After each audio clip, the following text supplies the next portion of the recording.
namalina ny fantaniana izay napetraka izy ireo. Isaorana ny teny anivon'ny Bianco satria tao anatin'ny professionnalisme no nanatanterahany an'izay fanadihadiana izay. Teo anivon'ny Pâques koa dia nanao ny asany araka ny tokony ho izy ry zareo ary na tapakandro sy ray alina ary vao nivoaka ny didy dia isaorana an'izy ireo ny fanaovan'ny fanadihadiana zany tao anatin'ny mangarahara.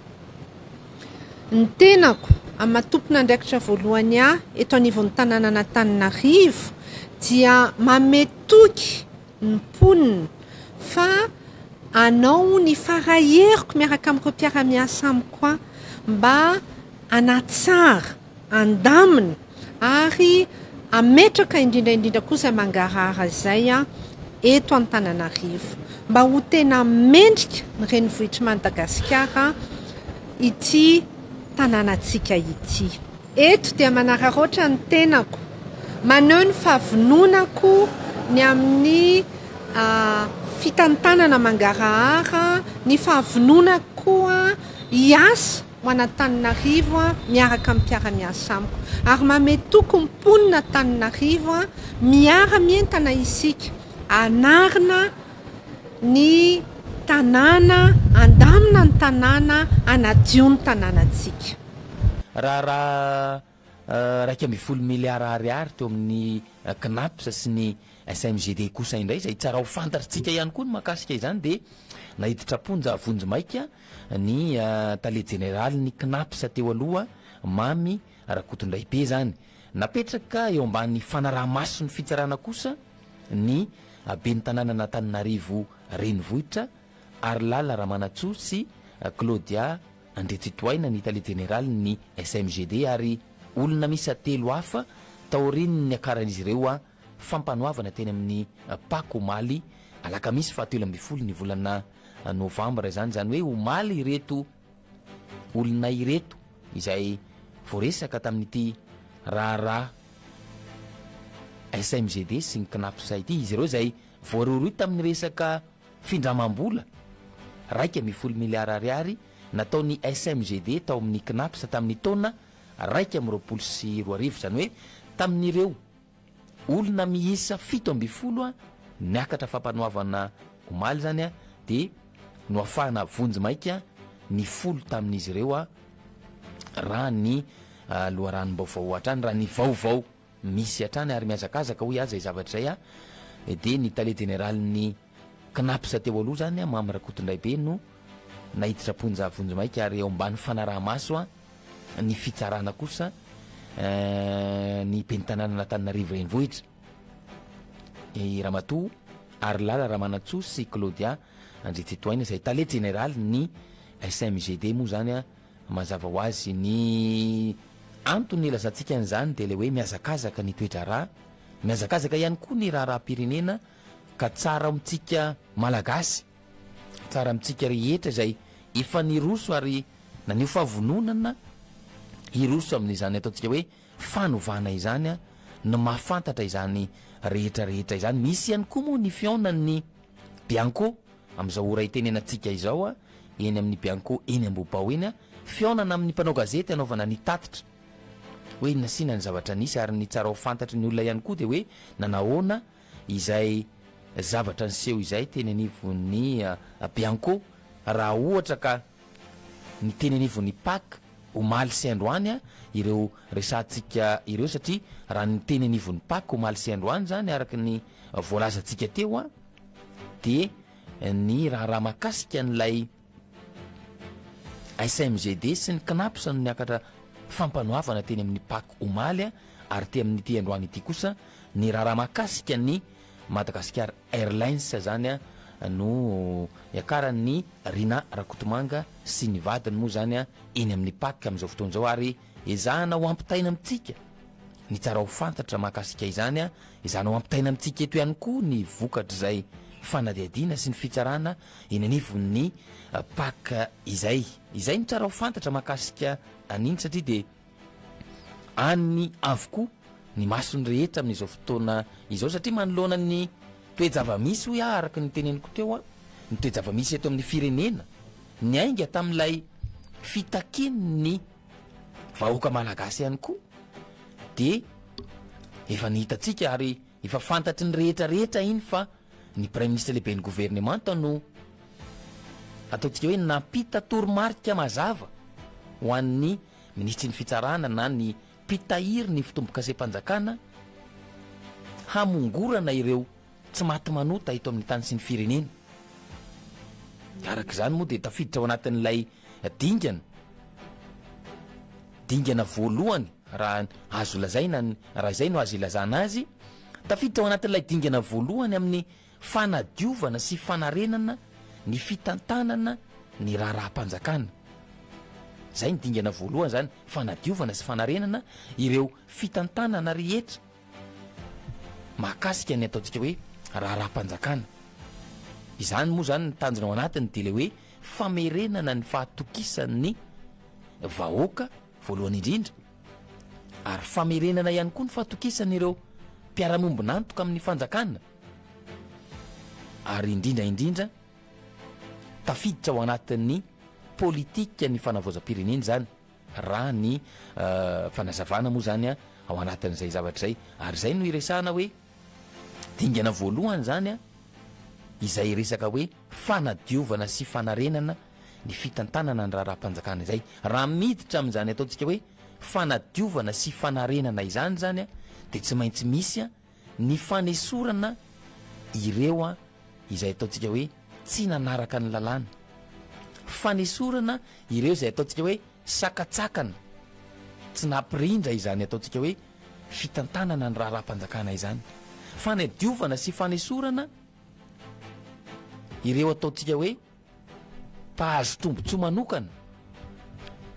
tamin'izany fitantanana ny raharaham-panjakana izany. Ary zay le tafiditra ao anatin'ilay hoe famongorana ireo tsy maty manota, satria efa nisy teto amintsika hatramin'izay zany ataontsika hoe fikatsahana tombotsoa, fahazahoana tombon-dahiny, ny resaka ataontsika hoe kolikoly avolenta sy ny kitrano trano ao anatina fitantanana ny raharaham-panjakana izany. Ka izay le nitenen'ny tompon'andraikitra voalohany ny premier ministre lehibe ny gouvernemanta izany le hoe ahafahantsika miroso amin'izany famerenana ny fahatokisan'ny vahoaka sy famerenana ny fahatokisan'ireo mpiara-miombonantoka amin'ny fanjakana izany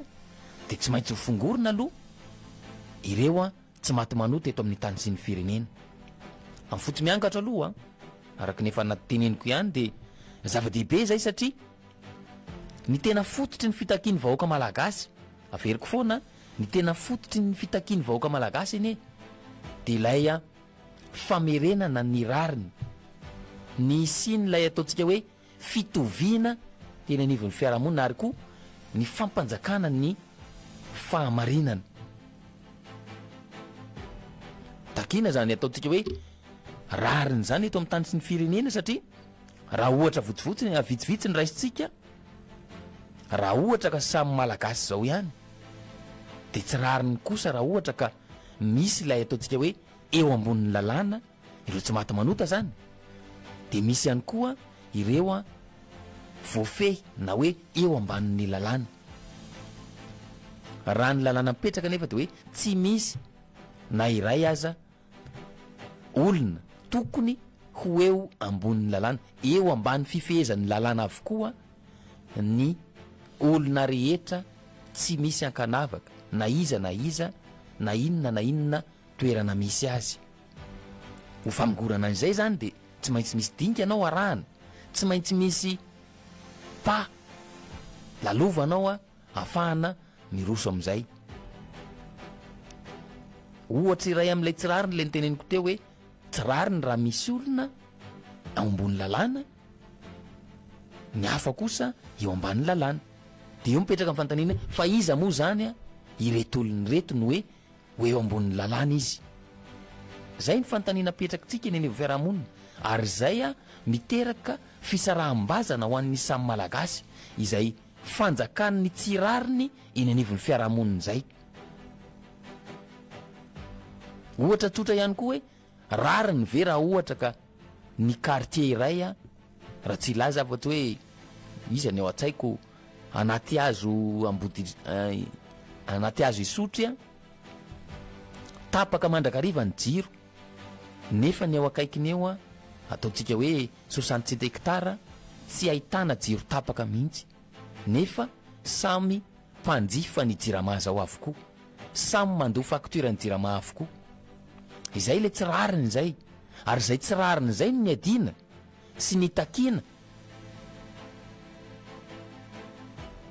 Tamin'ny voalohany moa dia somary nanisy oeso, nisy ny omey tamin'ny baba Ser Clément Ser Liline ny taritarika bidon nandeha teny amin'ny anteny merandoolona teny Anosikely. Tafiditra tao anatin'ilay fitakina fialana amin'ny tsy rariny zany etsika izany.